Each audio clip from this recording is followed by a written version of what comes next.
মুসলিম তো সে যার হাত থেকে, যার হাতের অনিষ্ট, মুখের অনিষ্ট থেকে তার আশেপাশের ভাইয়েরা নিরাপদে থাকে, সে হচ্ছে মুসলিম। তার মানে আপনার হাত দিয়ে, আপনার কথা দিয়ে, আপনার কাজ দিয়ে আপনি আশেপাশের কাউকে যদি কষ্ট দেন, আপনি মুসলিম হতে পারবেন? আপনি আশেপাশের কাউকে কষ্ট দিতে পারবেন না। আপনার নেইবরকে যদি আপনি কষ্ট দেন, আপনি মুসলিম হতে পারবেন না। আপনি অন্যের প্রাইভেসিতে যদি ইন্টারফেয়ার করেন, কারো প্রাইভেসি যদি ভায়োলেট করেন, আপনি ভালো মুসলিম হতে পারবেন? কারো পার্সোনাল স্পেসে যদি আপনি নাক গলান, আপনি যদি ইন্টারফেয়ার করেন, তাহলে আপনি ভালো মুসলিম হতে পারবেন? ইসলাম যে কত মহিমান্বিত, কত চমৎকার একটা religion and all encompassing way of life, এটা অনেক সময় আমরা উপলব্ধি করি না। আমরা সবাই মুসলিম, এজন্যই কি ইসলাম অনন্য? আমি ইসলাম ধর্মের অনুসারী, তো গায়ের জোরে কি আমি ইসলামকে শ্রেষ্ঠ বলবো? শ্রেষ্ঠ বললে হবে না।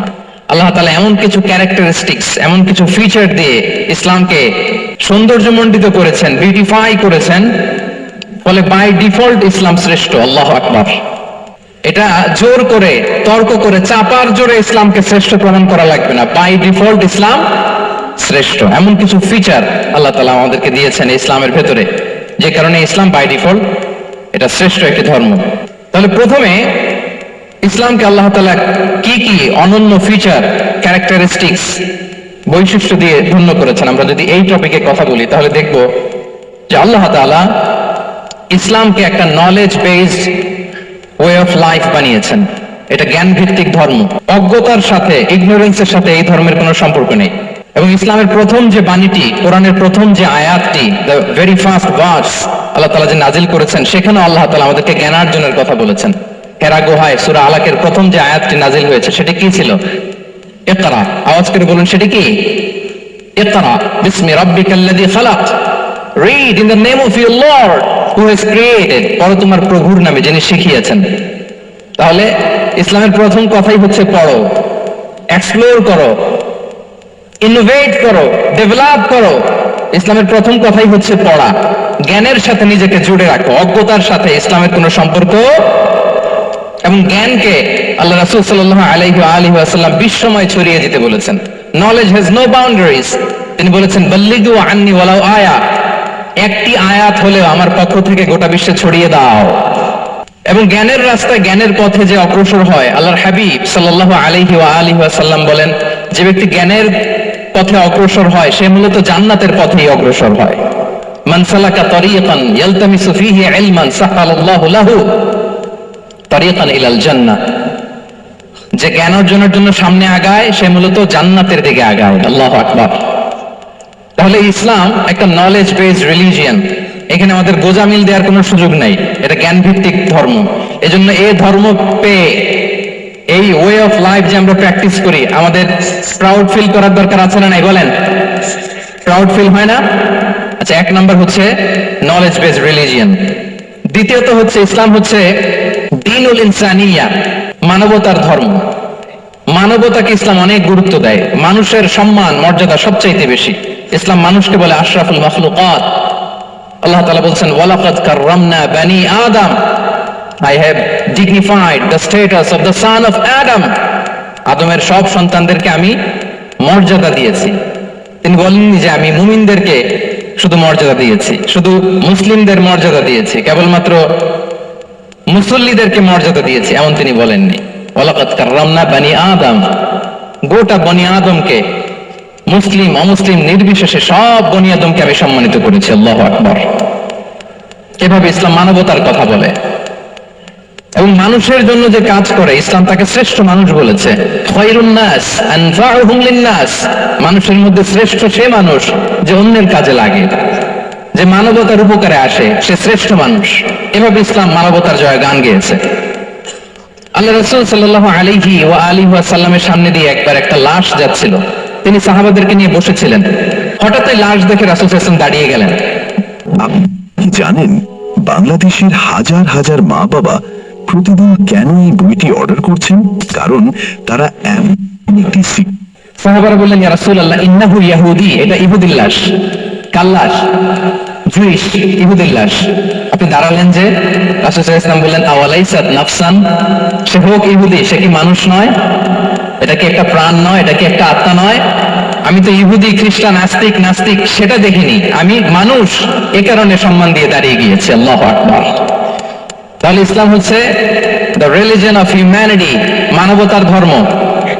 যারা আমাদেরকে মানবাধিকার শিখায়, যারা মানবতার কথা বলতে চায় আমাদের কাছে এসে, তাদের খুব ভালো করে এগুলো জেনে নেওয়া উচিত যে 1500 বছর আগে ইসলাম যেভাবে মানবতাকে উচ্চে তুলে ধরেছে, মানুষের মর্যাদাকে সবচেয়ে উপরে তুলে ধরেছে, মানুষকে আশরাফুল মাখলুকাত বলেছে, নতুন করে মানবতা তাদের কাছ থেকে আমাদের শেখা লাগবে না। তাহলে 1 নম্বর হচ্ছে ইসলাম জ্ঞান ভিত্তিক ধর্ম। 2 নম্বরে বললাম ইসলাম হচ্ছে মানবতার ধর্ম। 3 নম্বর হচ্ছে ইসলামে আল্লাহ তাআলা যে সমস্ত বিধিবিধান আমাদেরকে দিয়েছেন, ইসলামের যে রুলিংস গুলো আছে এগুলো খুব ফ্লেক্সিবল, এগুলো অত্যন্ত লাইফ ওরিয়েন্টেড। ইসলামের বিধানগুলো সোসাইটি ওরিয়েন্টেড। আপনার কাছে ওরিয়েন্ট লাগবে না, এগুলোকে মোটেও আপনার কাছে এটাকে অসম্ভব মনে হবে না, মানতে যে কঠিন লাগবে না, বুঝতে সহজ, মানতে সহজ, এরকম চমৎকার বিধিবিধান আল্লাহ তাআলা ইসলামের ভিতরে দিয়েছেন। তার মানে মানুষের সুবিধা অসুবিধাকে ইসলাম আমলে নেয়। আমাদের সাধ্যের বাইরে কোন বিধান আল্লাহ তাআলা ইসলামে চাপিয়ে দেননি। লা ইউকাল্লিফুল্লাহু নাফসান ইল্লা উসআহা। সাধ্যের বাইরে আল্লাহ তাআলা কোন বিধান আমাদের উপর চাপিয়ে দেন নাই। কোনো কিছু যদি আমাদের আউট অফ ক্যাপাসিটি হয়, এরকম কোন বিধান আল্লাহ আমাদেরকে দেন নাই। বরং ইসলামের সবগুলো বিধান আপনার কাছে খুবই যুক্তি সুলভ লাগবে, খুবই স্বভাব সুলভ লাগবে, আপনার নেচারের সাথে, আপনার চাহিদার সাথে এটা খুব যায়, খুব স্যুট করে, এমন বিধান আল্লাহ তাআলা দিয়েছেন। আল্লাহ তাআলা বলছেন ওয়ামা জাআলা আলাইকুম ফিদ-দীন মিন হারাজ। দ্বীনের ভেতরে, ইসলামের ভেতরে আমি কোনো হারাজ রাখিনি, জটিলতা রাখিনি, কাঠিন্যতা রাখিনি, বরং সহজ করে ইসলামকে তোমাদের জন্য আমি দিয়েছি। অন্যত্র আল্লাহ তাআলা বলছেন ইউরিদুল্লাহু বিকুমুল ইউসরা ওয়া লা ইউরিদু বিকুমুল উসর। আল্লাহ তোমাদের জন্য সহজ চান, কঠিন চান না। আমরা অনেক সময় না বুঝে ইসলামকে খুব কঠিন করে প্রেজেন্ট করি, উপস্থাপন করি। ইসলাম আসলে এত কঠিন না, কিন্তু আমরা কঠিন করে ফেলি। কিন্তু আল্লাহ তাআলা সহজ করেছেন। কতটা সহজ? নামাজের মধ্যে দাঁড়িয়ে সালাত আদায় করা হচ্ছে ফরজ। দাঁড়িয়ে সালাত আদায় করা কি? আপনি দাঁড়াতে পারেন না, বসে পড়লেও কবুল করবে কে? আল্লাহ কবুল করবে। বসতে পারেন না, শুয়ে পড়লেও আল্লাহ কবুল করবে। ওযু করে নামাজ পড়া ফরজ, ওযুর পানি নাই, তাই এমন করে নামাজ পড়লে আল্লাহ কবুল করবেন। তাহলে বলেন তো ইসলাম পালন কি কঠিন না সহজ? আমরা মাঝে মাঝে খুব কঠিন করে উপস্থাপন করি। অনেক সময় আমাদের কাছে লিগ্যাল অপিনিয়ন চায়, ফতোয়া জানতে চায়, আমরা এত কঠিন ভাবে অনেক সময় রেসপন্স করি, যিনি জিজ্ঞেস করেছেন তার মানতে বড্ড কষ্ট হয়। কিন্তু ব্যাপারটা ছিল এমন চমৎকার করে আমাদের প্রেজেন্টেশনের দরকার ছিল যে তার কাছে খুব সহজ মনে হবে এটা। কারণ যে সমস্ত বিধিবিধান আল্লাহ তাআলা আমাদেরকে দিয়েছেন ইসলামে, এগুলো মানাটা আমাদের জন্য সহজ, ফ্লেক্সিবল। ইসলামের একটা বিধান হচ্ছে তাইসির, ফ্লেক্সিবিলিটি। মানুষের সুবিধা অসুবিধা এটা ইসলাম আমলে নেয়। কতটা আমলে নেয়, ছোট্ট একটা উদাহরণ দিলে আমরা বুঝতে পারবো। রাসূল সাল্লাল্লাহু আলাইহি ওয়াসাল্লাম সাহাবাদেরকে নিয়ে একবার বসা, হঠাৎ করে এক সাহাবী এসে বললেন ইয়া রাসূলুল্লাহ হালাকতু ইয়া রাসূলুল্লাহ, হে আল্লাহর রাসূল আমি তো শেষ। রাসূল সাল্লাল্লাহু আলাইহি ওয়াসাল্লাম বললেন তুমি শেষ, তোমার আবার কি হলো? তো সাহাবী বলেন ওয়াকাআতু আলা ইমরাআতি ফি রমাদান, আমি রমজান মাসে দিনের বেলায় আমার স্ত্রীর সাথে ফিজিক্যাল ইন্টিমেসিতে চলে গেছে, ভুল করে ফেলছি। আমরা জানি যে রমাদানে আমরা কিছু কাজ করতে পারি না। সিয়ামের সংজ্ঞাই হচ্ছে আসওয়ামু ওয়াল ইমসাক আনিল আকলি ওয়া শুরবি ওয়াল জিমাই মিন তুলুইশ শামসি ইলা মিন তুলুইল ফাজরি ইলা গুরুবিশ শামসি মা'আন নিয়া। মানে রোজা হচ্ছে এটা এমন ইবাদত, সূর্যোদয় থেকে সূর্যাস্ত পর্যন্ত না খেয়ে থাকা, কোনো কিছু পান না করা, এবং দিনের বেলায় বিবাহিতরা তাদের স্ত্রীদের সাথে ইন্টিমেসিতে যেতে পারবে না। এটা যদি কেউ মেনটেন করে, এটা হচ্ছে সিয়াম। তো সাহাবী বলে ইয়া রাসূলুল্লাহ আমি তো শেষ, আমি তো দিনের বেলা ভুল করে ফেলছি, আমি তো আমার স্ত্রীর সাথে মেলামেশা করে ফেলছি, এখন কি করব? তো এটার আবার একটা বড় পেনাল্টি আছে। আপনারা যারা জানেন যে ইচ্ছাকৃত রোজা ভাঙলে কাজাও করতে হয়, কাফারাও দিতে হয়। কাজা মানে একটা রোজার জন্য একটা রোজা, আর কাফারা মানে হচ্ছে আরো 60টা রোজা রাখতে হবে। কয়েকটা জিনিস আছে, বেসিক্যালি 3টা। তো রাসূল সাল্লাল্লাহু আলাইহি ওয়াসাল্লাম তাকে বললো যে তোমার তো পেনাল্টি হয়েছে, তুমি তো বড় ভুল করে ফেলছো, তো তোমার কাছে কি এরকম কোনো দাস আছে যেটাকে তুমি আজাদ করে দিতে পারবা, মুক্ত করে দিতে পারবা, তাহলে পেনাল্টি আদায় হয়ে গেল। সে বলে ইয়া রাসূলুল্লাহ না, আমার তো এত সক্ষমতা নাই, আমার কাছে তো কোনো দাস নাই। আচ্ছা দাস নাই, তো রাসূল সাল্লাল্লাহু আলাইহি ওয়াসাল্লাম বললেন তাইলে তুমি টানা 2 মাস রোজা রাখতে হবে, তাইলেও পেনাল্টি হয়ে যাবে, আদায় হয়ে যাবে, পারবা? সে বলে ইয়া রাসূলুল্লাহ 2 মাস রোজা রাখা তো এটা কঠিন হয়ে যায়, ইটস নট এ জোক, টানা 60 দিন কি করে রোজা রাখা? রাসূল সাল্লাল্লাহু আলাইহি ওয়াসাল্লাম বললেন এটাও পারবো না, তাহলে 60 জন মিসকিনকে খাবার খাইয়ে দিতে হবে এজ এ পেনাল্টি। এটা বড় অন্যায় করে ফেলছো, 60 জন মিসকিনকে খাবার খাওয়াবে, এটা পারবা? সে বলে ইয়া রাসূলুল্লাহ এটাও পারবো না। তাহলে কয়টা অপশন দিয়েছিলেন রাসূল সাল্লাল্লাহু আলাইহি ওয়াসাল্লাম? আওয়াজ করে বলেন তো কয়টা? একটাও উনি পারবে না, দাসও আজাদ করতে পারবে না, 2 মাস রোজাও রাখতে পারবে না, 60 জনকে খাওয়াতেও পারবে না। তো রাসূল সাল্লাল্লাহু আলাইহি ওয়াসাল্লাম বললেন কিছুই যখন পারবে না কি আর করা, যাও একটু অপেক্ষা করে দেখি কি করা যায় তোমাকে নিয়ে। তো রাসূল সাল্লাল্লাহু আলাইহি ওয়াসাল্লাম অন্যান্যদের প্রশ্নের উত্তর দিচ্ছিলেন, সময় যাচ্ছে যাচ্ছে হঠাৎ করে রাসূল সাল্লাল্লাহু আলাইহি ওয়াসাল্লামের দরবারে এক ঝুড়ি সাদাকার খেজুর আসলো, এক ঝুড়ি। তো সাদাকার এক ঝুড়ি খেজুর দেখে রাসূল সাল্লাল্লাহু আলাইহি ওয়াসাল্লাম বললেন ওই ব্যক্তিকে ডাকো যার কিছু নাই, কিছুই করতে পারবে না। ডেকে আনা হলো। রাসূল সাল্লাল্লাহু আলাইহি ওয়াসাল্লাম বললেন যাও, তুমি তো কিছুই করতে পারবে না, এই এক ঝুড়ি চ্যারিটির খেজুর, সাদাকার খেজুর তুমি গরিবদের মাঝে বিতরণ করে দাও, তাসাদ্দাক বিহা, এটা বিতরণ করে দাও, তাইলে আশা করি আল্লাহ তোমাকে মাফ করবে। তো এই সাহাবী বলে ইয়া রাসূলুল্লাহ আলা আফকারা মিন্না ইয়া রাসূলুল্লাহ, আমার চেয়েও গরিব কাউকে খুঁজে বের করে দান করতে হবে? প্রস্রাবের ইনফেকশন ইউটিআই থেকে বাঁচতে 3টি উপায়ের কথা আজকে বলবো। 1 নম্বর হচ্ছে বেশি করে পানি পান করুন। দিনে পর্যাপ্ত পানি খেলে প্রস্রাব পরিষ্কার হয় এবং জীবাণু বের হয়ে যায়। 2 নম্বর, প্রস্রাব চেপে রাখবেন না। প্রস্রাব চাপ দিয়ে রাখলে প্রস্রাব চাপ দিলে এটা জীবাণু জমে ইনফেকশন হওয়ার ঝুঁকি বাড়ে। চাপ লাগলেই প্রস্রাব করুন। 3 নম্বর হচ্ছে পরিষ্কার পরিচ্ছন্ন থাকুন। টয়লেট ব্যবহারের পর ভালোভাবে পরিষ্কার হন, ভেজা কাপড় বেশি সময় পরবেন না। এই তিনটি নিয়ম মানলেই অনেক ক্ষেত্রে ইউটিআই থেকে বাঁচা যায়। আল্লাহ তাআলা আমাদের সবাইকে এই সমস্যা থেকে বেঁচে থাকার তৌফিক দান করেন। রাসূল সাল্লাল্লাহু আলাইহি ওয়াসাল্লাম বললেন হ্যাঁ গরিবকেই তো দিতে হবে।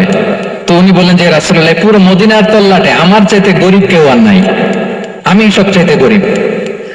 ফাদাহিকা রাসূলুল্লাহ হাত্তা বাদাত আনয়াবু, একথা শুনে রাসূল সাল্লাল্লাহু আলাইহি ওয়াসাল্লাম হেসে দিলেন, এত হেসে দিলেন যে রাসূল সাল্লাল্লাহু আলাইহি ওয়াসাল্লাম এই পাশের চোয়ালের দাঁত দেখা গেল, এত বেশি হাসেন না উনি, নিজেকে ধরে রাখতে পারলেন না, হাসি আটকে রাখতে পারলেন না। ফাদাহিকা রাসূলুল্লাহ, হেসে দিলেন, হাত্তা বাদাত আনিয়াবু, না দাঁতের এ পাশ ও পাশ দেখা গেল। তো রাসূল সাল্লাল্লাহু আলাইহি ওয়াসাল্লাম বললেন যাও, দাস মুক্তি করতে পারবে না, 2 মাস রোজাও রাখতে পারবে না, তারপরে 60 জনকে খাবারও খাওয়াতে পারবো না, এখন দিলাম চ্যারিটির এক ঝুড়ি খেজুর, এটা গরিবদের মধ্যে দান করে দাও। তুমি বলো যে তোমার চেয়ে গরিব আর কেউ নেই, তো কি করা যাও, তুমি তোমার ফ্যামিলি নিয়ে এটা খাও, তোমার ফ্যামিলির মেম্বার্স যারা আছে এদেরকে নিয়ে এটা কি করো, খাও। দেখেন আমাদের সুবিধা অসুবিধাকে ইসলাম কতটা বিবেচনায় নেয়। আসছিল পেনাল্টি দিতে, কথা বুঝতেছেন আমার? ওই সাহাবী রাসূল সাল্লাল্লাহু আলাইহি ওয়াসাল্লামের কাছে আসছিল কি দিতে, পেনাল্টি, এখন নিয়ে গেল কি, এক ঝুড়ি। আল্লাহু আকবার বলবেন না? দিস ইজ আওয়ার ইসলাম, যেটা নিয়ে আমাদের প্রাউড ফিল করা উচিত। কি বলেন? আমাদের যে ধর্ম জ্ঞানের কথা বলে, আমাদের যে ধর্ম মানবতার কথা বলে, আমাদের যে ধর্ম এমন বিধান দেয় যেটা মানতে পালন করতে আমাদের কষ্ট হয় না, বরং আমাদের সুবিধা অসুবিধা বিবেচনায় নেয়, সে ধর্ম নিয়ে, সে ইসলাম নিয়ে আমাদের প্রাউড ফিল করা উচিত কিনা বলেন? আচ্ছা, গেল ফ্লেক্সিবিলিটি। আচ্ছা, অন্যের অধিকারের ব্যাপারে সচেষ্ট থাকতে বলে ইসলাম। সুবহানাল্লাহ। আল মুসলিমু মান সালিমা আল মুসলিমুনা মিন বিলিসানিহি ওয়া ইয়াদিহি, মুসলিম তো সে যার হাত থেকে, যার হাতের অনিষ্ট, মুখের অনিষ্ট থেকে তার আশেপাশের ভাইয়েরা নিরাপদে থাকে, সে হচ্ছে মুসলিম। তার মানে আপনার হাত দিয়ে, আপনার কথা দিয়ে, আপনার কাজ দিয়ে আপনি আশেপাশের কাউকে যদি কষ্ট দেন, আপনি মুসলিম হতে পারবেন? আপনি আশেপাশের কাউকে কষ্ট দিতে পারবেন না। আপনার নেইবরকে যদি আপনি কষ্ট দেন, আপনি মুসলিম হতে পারবেন না। আপনি অন্যের প্রাইভেসিতে যদি ইন্টারফেয়ার করেন, কারো প্রাইভেসি যদি ভায়োলেট করেন, আপনি ভালো মুসলিম হতে পারবেন? কারো পার্সোনাল স্পেসে যদি আপনি নাক গলান, আপনি যদি ইন্টারফেয়ার করেন, তাহলে আপনি ভালো মুসলিম হতে পারবেন না। অন্যের অধিকারের ব্যাপারে ইসলাম আমাদেরকে সচেষ্ট থাকতে বলে। ইসলাম বলে ওয়ালা তাজাসসু, খবরদার, খবরদার গোয়েন্দাগিরি করো না, কারো পার্সোনাল স্পেসে নাক ঢুকিও না, যেটা তোমার ইস্যু না, যেটা তোমার বিজনেস না, ওখানে তুমি কবু যাবে না। কিন্তু আমরা এগুলো ভায়োলেট করি, তাতে আসছে, কি বলেন? করি না? অন্যের কোন বিষয়ে আমাদের আগ্রহ থাকে বেশি, এরকম থাকে না? এনএসইউ তে আলহামদুলিল্লাহ এরকম কেউ নাই, আছে এরকম? কার পার্সোনাল বিষয়ে আমাদের কোনো ইন্টারেস্ট আছে? আছে না নাই? হাফ হাফ হয়ে গেছে, দেখছেন? আচ্ছা, অন্যের পার্সোনাল বিষয় জানতে খুব মন চায় কার কার, দেখি হাত তুলে ফেলছে কয়েকজন। আল্লাহ হেদায়েত দেখ আমাদেরকে। আচ্ছা, অন্যের পার্সোনাল বিষয়ে নাক গলায় না, এরকম কারা কারা দেখি? মাশাআল্লাহ, মাশাআল্লাহ, মাশাআল্লাহ। ঠিক আছে, হাত নামান। ঠিক আছে, এবার দুইবারের একবারও যারা হাত তোলেন নাই তারা হাত তোলেন। আপনারা কি করেন? আচ্ছা, তাহলে অন্যের পার্সোনাল ইস্যুতে আমরা আজকে থেকে নাক গলাবো, আমরা ভুল করে ফেলি। ইনশাল্লাহ আমরা এমনটা করবো না। আমরা খুঁচিয়ে খুঁচিয়ে তার পার্সোনাল বিষয় জানতে চাই। বিশেষ করে নিঃসন্তান দম্পতি পেলে আমি দেখেছি খুঁটিয়ে খুঁটিয়ে তাকে প্রশ্ন করে, ভাই কি সমস্যা? ভেবে নিচ্ছেন না কেন? কার সমস্যা? আপনার সমস্যা না ভাবির সমস্যা? আরে বেটা, তোর কি সমস্যা সেটা বল। একজন নিঃসন্তান দম্পতি কি পরীক্ষার মধ্য দিয়ে যায় আমাদের কোনো আইডিয়া আছে? তার এই পরীক্ষার মধ্যে যদি আমরা কাটা গায়ে নুনের ছিটা যদি দেই তাহলে তার কেমন লাগবে বলেন তো? আছে তো সে পরীক্ষার মধ্যে, খুঁটিয়ে খুঁটিয়ে আমরা তাকে বিব্রত করার চেষ্টা করি। আল্লাহ আমাদেরকে হেফাজত করুন। এগুলো আমরা করবো না ইনশাআল্লাহ, বলেন। তাহলে দেখেন, যে ইসলাম আমাদেরকে ইনস্ট্রাক্ট করে, খবরদার কারো পার্সোনাল স্পেসে নাক গলাবে না। হ্যাঁ, প্রত্যেকের একটা প্রাইভেট স্পেস আছে, কেউ এখানে ইন্টারফেয়ার করতে পারবে? ইসলাম আমাদেরকে অন্যের রাইটস এর ব্যাপারে সচেতন থাকতে বলে। ইসলাম আমাদেরকে কমিউনাল হারমোনির কথা বলে, সাম্প্রদায়িক সম্প্রীতি। আমরা মুসলিম, এদেশে আমরা মুসলিম সংখ্যাগরিষ্ঠ, কিন্তু আমাদের হিন্দু ভাইয়েরা আছে, বৌদ্ধরা আছে, তাদের সাথে মিলেমিশে থাকার কথা বলে। এবং রাসূল সাল্লাল্লাহু আলাইহি ওয়াসাল্লাম তো মদিনাতে যে তাই করেছেন, মদিনা চার্টার করেছেন। জুইশরা ছিল, পেগানরা ছিল, মুসলিমরা ছিল, সবাইকে নিয়ে তিনি মদিনা চার্টার করেছেন। পরবর্তীতে তারা বিট্রে করার কারণে, ট্রেচারের কারণে এই মদিনা চার্টার ভঙ্গ হয়েছে, কিন্তু রাসূল সাল্লাল্লাহু আলাইহি ওয়াসাল্লামের পক্ষ থেকে কোনো না ছিল না। তাহলে এই যে পরমত সহিষ্ণুতা, রিলিজিয়াস কোএক্সিস্টেন্স, ধর্মীয় সহাবস্থান, এটার কথা ইসলাম আমাদেরকে বলে। এবং কতটা জোরালো ভাবে বলে আপনি অবাক হবেন। মাইনরিটি রাইটস কে ইসলাম এমন ভাবে প্রিজার্ভ করেছে। আল্লাহ রাসূল সাল্লাল্লাহু আলাইহি ওয়াসাল্লাম বলেন, কোন হিন্দু, কোন মাইনরিটি, কোন সংখ্যালঘু, শব্দটা যদি আমাদের পছন্দের না, বোঝানোর জন্য বলছি, কোন অমুসলিম যদি মুসলিমদের পাশে থাকে এবং কোন মুসলিম যদি তার রাইটকে ভায়োলেট করে, যেমন আপনি মুসলিম, আপনার নেইবার হচ্ছে হিন্দু, আপনি যদি তার হক নষ্ট করেন, জোর করে তার জমি দখল করেন, তাকে তার প্রাপ্য থেকে বঞ্চিত করেন, রাসূল সাল্লাল্লাহু আলাইহি ওয়াসাল্লাম বলেন, কিয়ামতের দিন আমি ওই হিন্দুর পক্ষে মুসলিমের বিপক্ষে বাদী হয়ে দাঁড়াবো। আল্লাহু আকবার।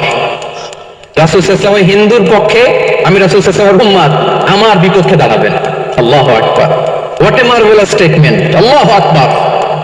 সংখ্যালঘুদের উপর যদি কেউ কোন মুসলিম অত্যাচার করে, রাসূল সাল্লাল্লাহু আলাইহি ওয়াসাল্লাম বলেন, তুমি আমার উম্মত হতে পারো, কিন্তু তোমার পক্ষে না, আমি ওই মাজলুমের পক্ষে কিয়ামতের দিন দাঁড়াবো। দিস ইজ ইসলাম। ইসলাম আমাদেরকে অন্য যে ফেইথ আছে, Islam teaches us to respect other faith. অন্যান্য যে ফেইথ গুলো আছে এগুলোর প্রতি শ্রদ্ধা দেখাতে বলে, সম্মান দেখাতে বলে। আল্লাহ তাআলা বলছেন, ওয়ালা তাসুবুল্লাযীনা ইয়াদউনা মিন দুনিল্লাহি ফায়াসুবুল্লাহা আদওয়ান বিগাইরি ইলম। ওহে বিশ্বাসীরা, আল্লাহকে ছাড়া তারা যাদেরকে ডাকে, যাদের উপাসনা করে, ওই সমস্ত দেব দেবীকে তোমরা গালি দিও না। ফলে রাগান্বিত হয়ে অজ্ঞতাবশত তারা আল্লাহকে গালি দিবে। কথা বুঝতে পেরেছেন? ওরা নানা কিছুর উপাসনা করে, কিন্তু আমরা কি যেসব জিনিসের তারা উপাসনা করে তাদেরকে গালি দিতে পারবো বলেন? আল্লাহ স্পষ্ট করে বলেছেন, খবরদার তাদের দেবতাদের গালি দিও না, তাহলে ওরা আল্লাহকে গালি দিবে। তাহলে কেমন যেন আল্লাহকে গালি খাওয়ানোর কারণ হলাম কে? আমি। কেউ যদি অন্য ধর্মকে ছোট করে, সে মূলত ইসলামকে ছোট করে। আই রিপিট, আমি আবারও বলছি, যে অন্য ধর্মকে ছোট করে সে ইসলামকে ছোট করে। তাহলে অন্যান্য যে ফেইথ আছে এগুলোর ব্যাপারে আমাদেরকে শ্রদ্ধাশীল থাকতে বলেছে ইসলাম। সর্বশেষ, ব্যালেন্স মুসলিম তো সে যার হাত থেকে, যার হাতের অনিষ্ট, মুখের অনিষ্ট থেকে তার আশেপাশের ভাইয়েরা নিরাপদে থাকে, সে হচ্ছে মুসলিম। তার মানে আপনার হাত দিয়ে, আপনার কথা দিয়ে, শব্দটা যদি আমাদের পছন্দের না, বোঝানোর জন্য বলছি, কোন অমুসলিম যদি মুসলিমদের পাশে থাকে এবং কোন মুসলিম যদি তার রাইটকে ভায়োলেট করে, যেমন আপনি মুসলিম, আপনার নেইবার হচ্ছে হিন্দু, আপনি যদি তার হক নষ্ট করেন, জোর করে তার জমি দখল করেন, তাকে তার প্রাপ্য থেকে বঞ্চিত করেন, রাসূল সাল্লাল্লাহু আলাইহি ওয়াসাল্লাম বলেন, কিয়ামতের দিন আমি ওই হিন্দুর পক্ষে মুসলিমের বিপক্ষে বাদী হয়ে দাঁড়াবো। আল্লাহু আকবার। রাসূল সাল্লাল্লাহু আলাইহি ওয়াসাল্লাম ওই হিন্দুর পক্ষে, আমি রাসূল সাল্লাল্লাহু আলাইহি ওয়াসাল্লামের উম্মত, আমার বিপক্ষে দাঁড়াবেন। আল্লাহু আকবার। হোয়াট এ মার্ভেলাস স্টেটমেন্ট, আল্লাহু আকবার। সংখ্যালঘুদের উপর যদি কেউ কোন মুসলিম অত্যাচার করে, রাসূল সাল্লাল্লাহু আলাইহি ওয়াসাল্লাম বলেন তুমি আমার উম্মত হতে পারো কিন্তু তোমার পক্ষে না, আমি ওই মাজলুমের পক্ষে কিয়ামতের দিন দাঁড়াবো। দিস ইজ ইসলাম। ইসলাম আমাদেরকে অন্য যে ফেইথ আছে, Islam teaches us to respect other faith. অন্যান্য যে ফেইথ গুলো আছে এগুলোর প্রতি শ্রদ্ধা দেখাতে বলে, সম্মান দেখাতে বলে। আল্লাহ তাআলা বলছেন ওয়ালা তাসুবুল্লাযীনা ইয়াদউনা মিন দুনিল্লাহি ফায়াসুবুল্লাহা আদওয়ান বিগাইরি ইলম। ওহে বিশ্বাসীরা, আল্লাহকে ছাড়া তারা যাদেরকে ডাকে, যাদের উপাসনা করে, ওই সমস্ত দেব দেবীকে তোমরা গালি দিও না। ফলে রাগান্বিত হয়ে অজ্ঞতাবশত তারা আল্লাহকে গালি দিবে। কথা বুঝতে পেরেছেন? ওরা নানা কিছুর উপাসনা করে, কিন্তু আমরা কি যেসব জিনিসের তারা উপাসনা করে তাদেরকে গালি দিতে পারবো বলেন? আল্লাহ স্পষ্ট করে বলেছেন খবরদার তাদের দেবতাদের গালি দিও না, তাহলে ওরা আল্লাহকে গালি দিবে। তাহলে কেমন যেন আল্লাহকে গালি খাওয়ানোর কারণ হলাম কে? আমি। কেউ যদি অন্য ধর্মকে ছোট করে সে মূলত ইসলামকে ছোট করে। আই রিপিট, আমি আবারও বলছি, যে অন্য ধর্মকে ছোট করে সে ইসলামকে ছোট করে। তাহলে অন্যান্য যে ফেইথ আছে এগুলোর ব্যাপারে আমাদেরকে শ্রদ্ধাশীল থাকতে বলেছে ইসলাম। সর্বশেষ ব্যালেন্স অ্যাপ্রোচের কথা ইসলাম আমাদেরকে বলেছে, আমরা যেন ভারসাম্যপূর্ণ জীবন আচরণে বিশ্বাসী হই। আমাদের কথায়, আমাদের কাজে, আমাদের বিশ্বাসে, আমাদের আচরণে, দাওয়াতি কাজ করার ক্ষেত্রে, ইসলামকে বোঝার ক্ষেত্রে, ইসলামকে বোঝানোর ক্ষেত্রে আমাদেরকে ব্যালেন্সড অ্যাপ্রোচে বিশ্বাসী হতে হবে, ভারসাম্যপূর্ণ আচরণ করতে হবে, যেটাকে আরবিতে বলে আল ওয়াসাতিয়া। আলহামদুলিল্লাহ, শাইখ আহমদুল্লাহ আমাদের মাঝে উপস্থিত হয়েছেন, আমরা পড়ি আলহামদুলিল্লাহ। এদেশের একেবারে বিদগ্ধ স্কলার্স যারা আছেন, লিডিং ইসলামিক স্কলার্স, ওনারা আপনাদের এই কনফারেন্সে এসেছেন। আলহামদুলিল্লাহ, আপনারা চমৎকার চমৎকার আলোচনা শুনেছেন। আমার পরপরই আপনারা শাইখের আলোচনা শুনবেন ইনশাআল্লাহ বিইذনিল্লাহ। আমি খুব অল্প সময়ের মধ্যে শেষ করে দেব। তাহলে 7 নম্বরে বলছিলাম ইনশাআল্লাহ। জি জি, আছে আছে আছে ইনশাআল্লাহ। না ঠিক আছে।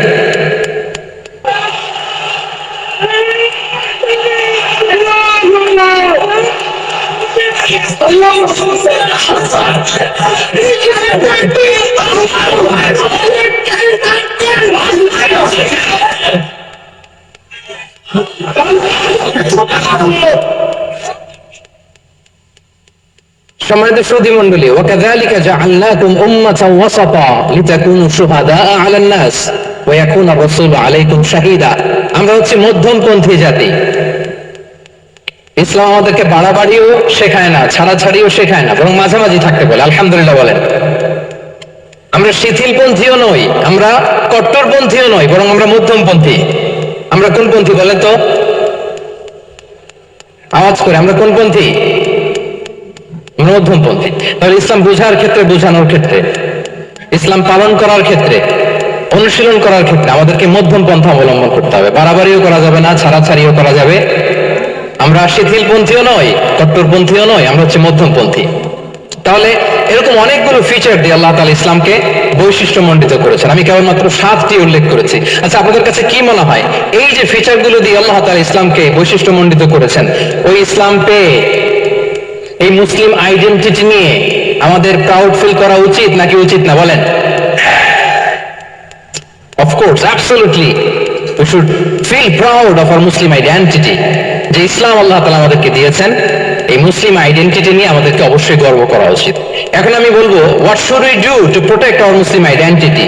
এই যে আমরা ইসলাম পেলাম, আপনারা বলেছেন যে আমরা blessed with ইসলাম, ইসলাম পেয়ে আমরা ধন্য। তো এই মুসলিম আইডেন্টিটি, আমাদের এই মুসলিম পরিচয়, এটাকে আমরা রক্ষা করব কিভাবে? এখানে বেশিরভাগ তরুণ যুবক, মাশাআল্লাহ, আপনাদের উদ্দেশ্যে সামান্য কয়েকটি পয়েন্টস বলে যে আমাদের মুসলিম আইডেন্টিটিকে আমরা কিভাবে প্রোটেক্ট করব, কয়েকটা পয়েন্ট বলেই আমি আমার আলোচনা শেষ করবো ইনশাআল্লাহ বিইذনিল্লাহ। মৌলিকভাবে যদি বলতে হয়, আমাদের এই মুসলিম আইডেন্টিটি যদি আমাদেরকে প্রিজার্ভ করতে হয়, প্রোটেক্ট করতে হয়, সর্বপ্রথম যেটা আমাদেরকে করতে হবে সেটা হচ্ছে অন টাইমে আমাদেরকে সালাত আদায় করতে হবে। 5 times prayer on time. Push yourself to go to mosque for offering salah. নিজেকে পুশ করতে হবে। প্রথম হিসেব নিবেন, এনএসসির যুবক ভাইয়েরা আমার দিকে তাকান, প্রথম আল্লাহ তাআলা হিসেব নিবেন কিয়ামতের ময়দানে এই সালাতের। আউয়ালু মা ইউহাসাবু বিহিল আবদু ইয়াউমাল কিয়ামাতি আস-সালাহ। সর্বপ্রথম আল্লাহ তাআলা সালাতের হিসাব নেবেন। এই সালাতের হিসাব যদি আমরা সুন্দর করে দিতে পারি, সব সুন্দর হয়ে যাবে। এবং ঈমান আর কুফরের মাঝে পার্থক্য হচ্ছে এই সালাত। আওয়াজ করে বলুন, ঈমান আর কুফরের মাঝে পার্থক্য কি? এটাতে কোনো ছাড় নাই, compulsory. Push yourself to offer Salah on time. এটাই আমাদের আইডেন্টিটি। মুসলিম আইডেন্টিটির প্রথম কথা হচ্ছে সালাত। যার সালাত নাই তার ঈমান নাই। আওয়াজ করে বলেন, যার সালাত নাই তার কি নাই? আমাদের অনেক তরুণরা মুসলিম উম্মার মুক্তি কিভাবে হবে এটা নিয়ে খুব পেরেশান, কিন্তু সালাতের ব্যাপারে উদাসীন। এরকম আছে না নাই? এটা হইল, এটা যায়। যে ব্যক্তি মুসলিম উম্মার মুক্তি নিয়ে টেন্সড, সে সালাতে উদাসীন, এটা মেনে নেওয়া যায় না। তাহলে মুসলিম আইডেন্টিটি প্রোটেক্ট করতে হলে সর্বপ্রথম আমাদেরকে সালাতে যত্নবান হতে হবে, 1 নাম্বার। 2 নাম্বার হচ্ছে আল কোরআন আল কারীমের সাথে আমাদের অ্যাটাচমেন্টটাকে মজবুত করতে হবে। 1 নাম্বার হচ্ছে সালাত, মুসলিম আইডেন্টিটি। 2 নাম্বার হচ্ছে কোরআন। আওয়াজ করে বলেন, 2 নাম্বার কি? কোরআনের সাথে আমাদের অ্যাটাচমেন্ট বাড়াইতে হবে। অনেকের কোরআনের ইন ডেপথ নলেজ অনেক ভালো, কোরআনের রিফ্লেকশন গুলো খুব ভালো জানে, কিন্তু কোরআন তেলাওয়াতের বেহাল দশা। এরকম আছে না? আবার আমাদের অনেক ভাইদের কোরআন তেলাওয়াত মাশাআল্লাহ খুব বিশুদ্ধ, কিন্তু তার আবার কোরআনের রিফ্লেকশন গুলো জানা নাই। দুইটাই আমাদের জন্য crisis. Recitation and reflection both are needed. দুইটাই লাগবে। যে প্রজন্ম কোরআন জানে না তারা কখনো সফল হতে পারে না। আই রিপিট, আমি আবারও বলছি, যে প্রজন্ম কোরআন জানে না তারা কখনো সফল হতে পারে না। তাহলে আমাদের মুসলিম আইডেন্টিটিকে যদি প্রিজার্ভ করতে হয়, প্রোটেক্ট করতে হয়, প্রথমে আমাদেরকে সালাতের ব্যাপারে সোচ্চার হইতে হবে, সচেতন হইতে হবে। 2 নম্বরে কোরআনের সাথে আমাদেরকে অ্যাটাচমেন্ট বাড়াইতে হবে। কোরআন যেমনি বিশুদ্ধভাবে আমার আবৃত্তি করতে, তেলাওয়াত করতে জানতে হবে, আবার কোরআনের রিফ্লেকশন গুলো, কোরআনের শিক্ষাগুলো আমাদেরকে জানতে হবে। দুটো গেল। 3 নম্বর হচ্ছে হালাল হারাম কনসার্ন। হালাল যদি আপনি মেনটেন না করেন, আপনার কোনো মুসলিম আইডেন্টিটি নাই। আল্লাহ বলছেন, কুলু মিম্মা ফিল আরদি হালালান তাইয়্যিবা। এই জমিনে যেগুলোকে আমি হালাল করেছি এগুলো তোমরা কনজিউম করো। সম্মানিত, শুধু খেয়াল রাখবেন, হালালের ভেতরেই বরকত আছে। হালালে কি আছে? হারামে কোনো বরকত নেই। হারামে আছে সাময়িক উত্তেজনা আর উন্মাদনা।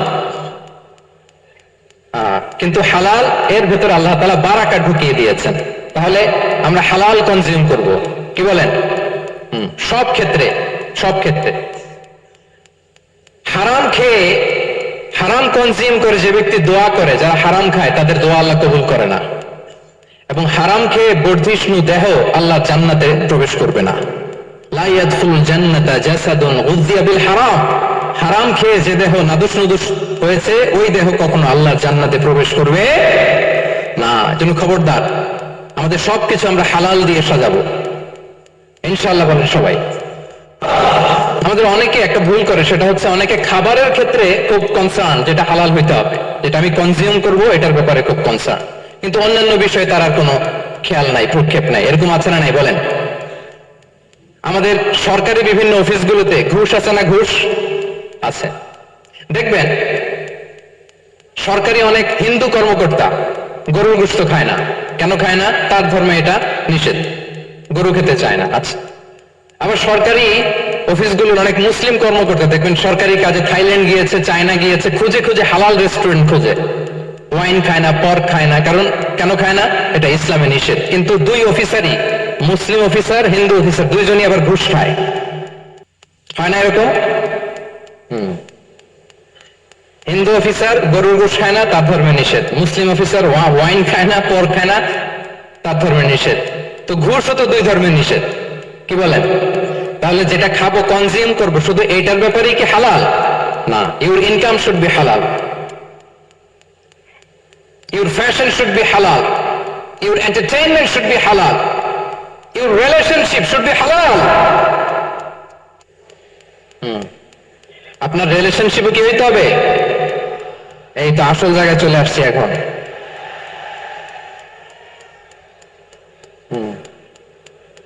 হালাল রিলেশনশিপ কোনটা?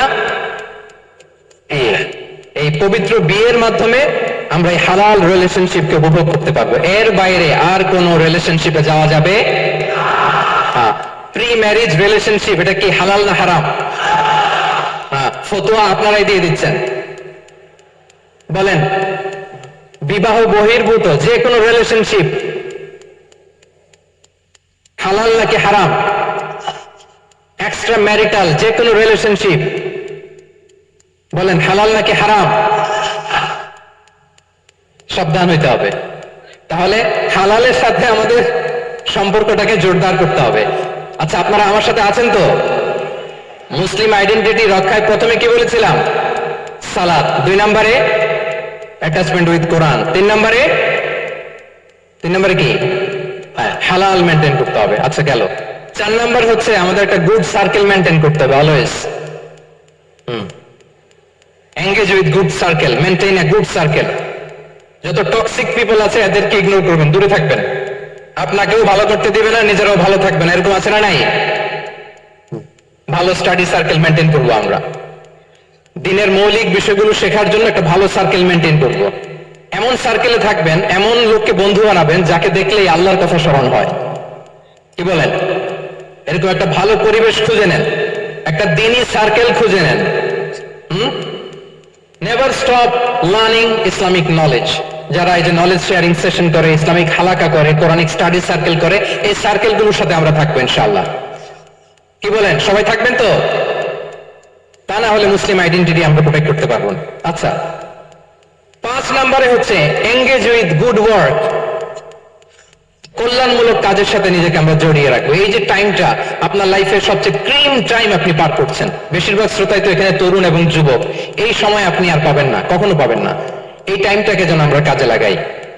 এমন সময় আপনারা পার করছেন, আপনারা চাইলে বাতাসের গতিকে আপনারা পাল্টে দিতে পারেন, সাগরের স্রোতকে উল্টে দিতে পারেন, আপনারা চাইলে ইতিহাস গড়তে পারেন। এই যে 24-এর এই যে আপরাইজিং হলো, কারা করেছে এটা? হ্যাঁ, I learned that ChatGPT works best with detailed prompts, but I hate typing them. So instead, I dictate them using Whisperflow while walking. প্রবীণরা না নবীনরা বলেন তো?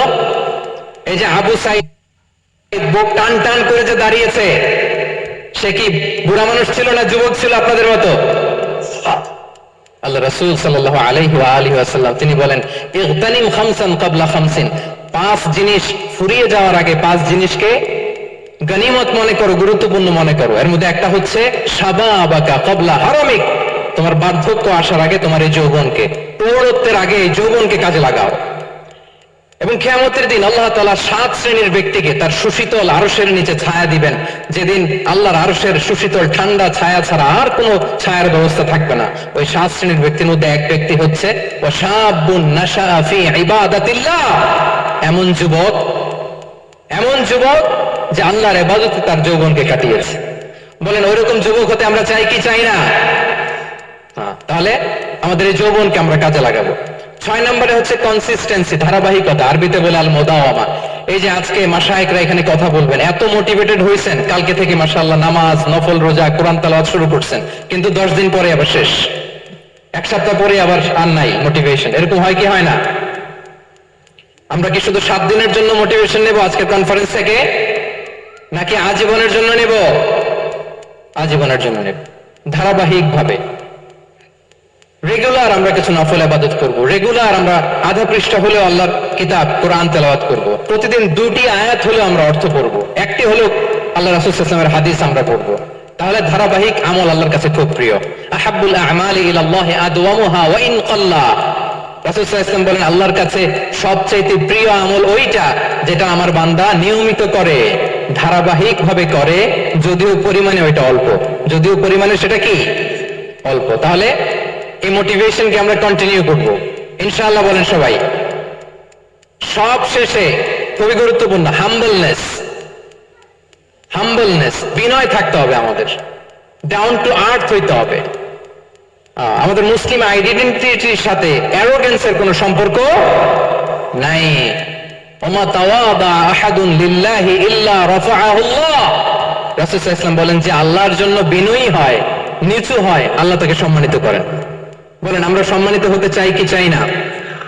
রাসূল সাল্লাল্লাহু আলাইহি ওয়াসাল্লাম দোয়া করতেন, আল্লাহুম্মা জাআলনি সাবুরা ওয়াজআলনি শাকুরা ওয়াজআলনি ফি আইনি সগীরা ওয়া ফি আয়ুনিন নাসি কাবীরা। হে আল্লাহ, আপনি আমাকে শুকরগুজার বান্দা বানান। হে আল্লাহ, আপনি আমাকে ধৈর্যশীল বান্দা বানান। হে আল্লাহ, আপনি আমাকে আমার নিজের চোখে আমাকে ছোট বানান, মানুষের চোখে আপনি আমাকে বড় বানান। রাসূল সাল্লাল্লাহু আলাইহি ওয়াসাল্লাম নিজ চোখে ছোট থাকতে চেয়েছেন, ফলে গোটা বিশ্বের চোখে রাসূল সাল্লাল্লাহু আলাইহি ওয়াসাল্লামকে বড় মহামানব বানিয়েছেন কে? এখন আপনি নিজের চোখেই যদি বলেন যে আমি অনেক বড়, তাহলে হবে না। এই হাম্বলনেসটা আমাদের থাকতে হবে সম্মানিত ভাইয়েরা। আমাদের অনেক তরুণদেরকে আমি দেখি যে নতুন দিনে ফিরেছে, নতুন তার মধ্যে উপলব্ধি আসছে, রিয়েলাইজেশন আসছে যে আগে রং ট্র্যাকে ছিলাম, এখন রাইট ট্র্যাকে আসতে চাই, ইসলামকে অনুশীলন করতে চাই। আলহামদুলিল্লাহ, খুব ভালো। তো তার যখন রিয়েলাইজেশন আসছে, সে কিছু পড়াশোনা শুরু করে দেয়, কিছু পড়াশোনা করে, কিছু স্কলারসদের লেকচার শুনে। তো অনেক তরুণের মধ্যে এই সমস্যাটা একটা কমন ফেনোমেনা, যে একটু পড়াশোনা করে, একটু কিছু স্কলারসদের লেকচার